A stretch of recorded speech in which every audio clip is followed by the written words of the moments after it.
Hi, I'm Sarah from FMicroFarm, and today we're going to mix together some rabbit formula. So what I use this for is when a doe either doesn't feed her rabbit kits for the first couple days that they're alive, or if I lose a mother, which is what just happened. We lost our rabbit doe Blackberry, and she actually died during kindling, so she died during the birth process, which is very unfortunate because she was one of our favorite rabbits. But now we have two kits to take care of. They are 3 days old now, and I don't have any other rabbits to foster them to. So feeding your rabbit formula is always going to be your last resort. Either you're going to want to flip that doe over and make the kits nurse. You're going to flip her over and hold her while the kits try and nurse. If there's no milk coming out, then you're obviously going to have to feed them a supplement yourself if they haven't fed in 48 hours. Or your second option is going to be to foster those kits to another doe. So hopefully, if any of this happens to you, you're going to have another doe that is nursing another litter that you can foster them to. And if that litter that she already has is older, you can put the young kits that you're fostering in the litter or in the nest box in the morning, and then put her own kits in with her in the evening, and hopefully all those kits will get the milk that they need. So your first choice is always going to be to have a rabbit of some sort nurse these kits. But if you don't have that option, like I have found myself in this situation now, I don't have anyone to foster these two kits to, so I'm going to have to make this rabbit formula to feed them. So again, don't worry too much if your kits have not been fed in the first 24 hours. That's perfectly normal. When you get to 48 hours and your kits have not been fed, that's when you need to worry. So the best way to tell if your kits have been fed is if they have a nice big round plump belly. That's good. If their belly's wrinkly or they look very skinny, then they have not been fed. So give your rabbit 48 hours to do things herself, and then after that you may intervene. So in order to make your rabbit formula, I have this very crude inscription here of what to mix. So I always use goat's milk, and that's because it is easier for all animals to digest goat's milk rather than cow's milk. So our first ingredient is going to be evaporated goat's milk. You don't have to use this brand, of course. This is just all that we have access to here. It's important to get evaporated goat's milk because it is more concentrated. If you buy or use goat's milk from your goats, if you have them, it's not going to be as thick. So you need this evaporated goat's milk. This is homogenized. You don't really need that unsweetened. That's not very important because you do have the option of adding a sweetener. It just keeps the rabbits interested in it. The second ingredient is an egg. I would show you an egg, but I didn't grab one out of the refrigerator. So you're going to use 1 egg yolk, and then you're going to mix them up. And what I do is 1 can is about, it's actually a teeny bit above or below 1 cup. So for 1 can of goat's milk, and this is 12 ounces, I use 2 egg yolks. So 1 can of goat's milk, 2 egg yolks, and you can put in 1 tablespoon of cane syrup. You want it in some sort of a liquid or syrup form and not just cane sugar, because that's hard to dissolve in cold milk. So then what I do is I put it all in a mason jar and just shake it up so it's well mixed. You can whisk it, of course, if you like. And that way I can store this in the refrigerator and just take out what I need for that feeding and put it into a bowl.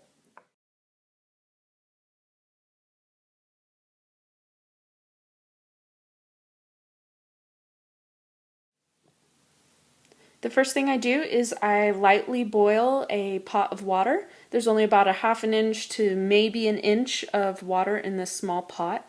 And then I'm going to float my bowl of milk on top. This will heat up the milk without it getting water in it and diluting it, and also without burning it as if you were boiling the milk itself in the pot. So it acts as a double boiler. Now I only put enough milk in here to feed the 2 kits, or however many kits you have, at that feeding. That way I'm not reheating the milk in the jar that I use, and so it doesn't go bad as fast. So I'm also going to be using my eyedropper. You can also use a small syringe. This obviously doesn't have a needle on it. It's just a little pump syringe. You can get it usually at the grocery store in the baby section. So that's where I got that. And next I'm going to bring the kit over. Okay, so I have my kit. This little kit is, this is his 3rd day, a little less than 72 hours old. And he's a pretty good feeder, so this should be pretty easy. I wrap him up in a warm napkin or paper towel just so that the paper towel absorbs any milk that he spills or doesn't drink that kind of overflows from his mouth, and also to keep him warm, because that's the most important part, is that we're heating this milk to, and I'm just going to test it on my wrist here, to make sure it's not too hot and not too cold. If the milk is too cold, it doesn't digest very well in their bellies. So you need to make sure it's warm to the touch here on your skin. That's the best spot to test it, as if you're testing like a human baby bottle, same thing. So the first thing I'm going to do is I have it in my eyedropper here. I have just a little bit. I'm going to put it near his mouth here. There he goes. So they'll try and grab it with their mouths if they're really hungry, like you just did there. So I'm just slowly letting milk out. And it does frustrate them a little bit, but I figure it's better to have them almost ravenous and accepting that milk rather than shoving it down their throat and potentially choking them. So I'm just slowly releasing like 1 drop at a time. And if he grabs onto it, I'll let another drop loose. But generally I'm just doing 1 drop at a time. Now it's the same with the syringe. However, with a syringe it's a lot harder because you're trying to push the lever at the top down, the pump at the top, and it's not as easy for them to feed. These kits can almost suck the milk out of the eyedropper if I have pressure on it.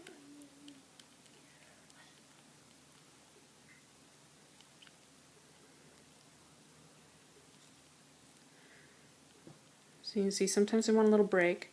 And obviously you're going to want to make sure that no milk goes up their nose. That's bad. So see, he kind of hides his face a little bit. I just fed him a couple hours ago, so he might not be very hungry. But this is my smaller kit, so I need to try and make sure to give him milk at every opportunity.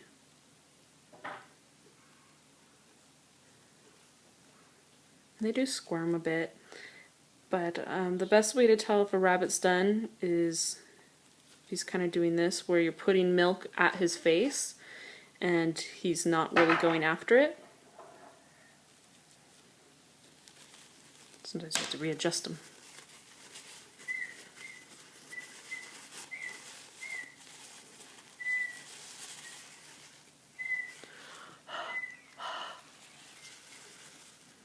Sometimes too, if I've had them out for a few minutes, I'll just blow like my hot breath on their bodies just to keep them warm.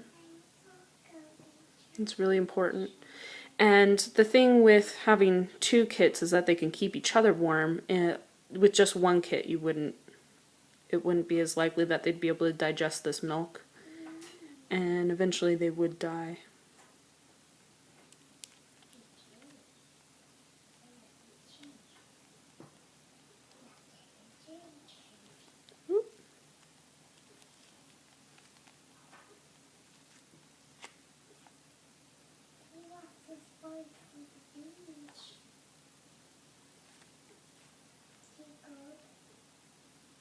Okay, so see, he's no longer interested in the milk.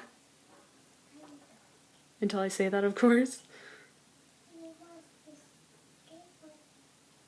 So you just have to take cues from your rabbit.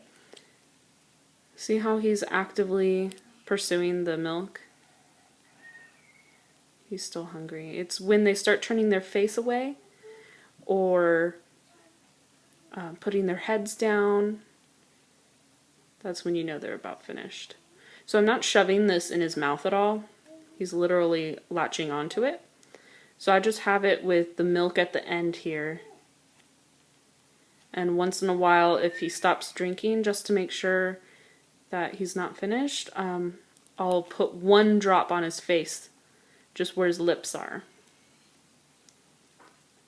And if he goes after it, he's obviously still hungry, and if he doesn't, he's not.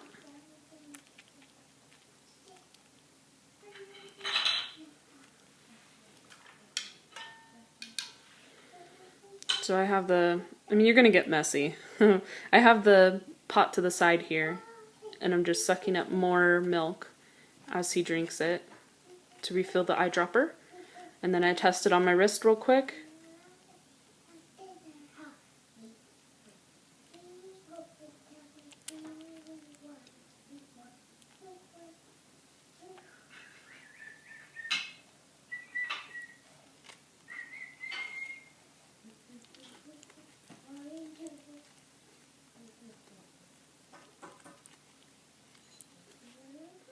The best way to tell if your kit has been fed, whether your dough nursed them or if you're hand feeding them, is to look at their bellies.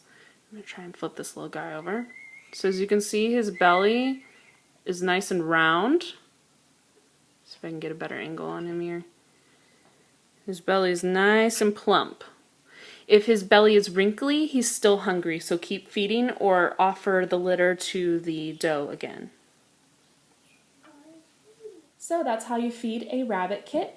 And remember, this is always going to be your last resort. If you have a mother that's not nursing, try and encourage her to do so by flipping her over and almost force feeding your kits on the dough, or encourage her milk production to increase using oats or parsley. And of course, your second option is always going to be to foster the kits to another rabbit. So if none of those are going to work for you, then go ahead and feed the rabbit formula, but just be warned that this is not going to work for every kit. Some kits are too weak to thrive on a formula, and still a mother rabbit's milk is always going to be better for your rabbit than man-made goat formula. So good luck to you, and I hope your kits do well. Again, we have more information on our website, FMicroFarm.com, under the DIY project section. Thank you.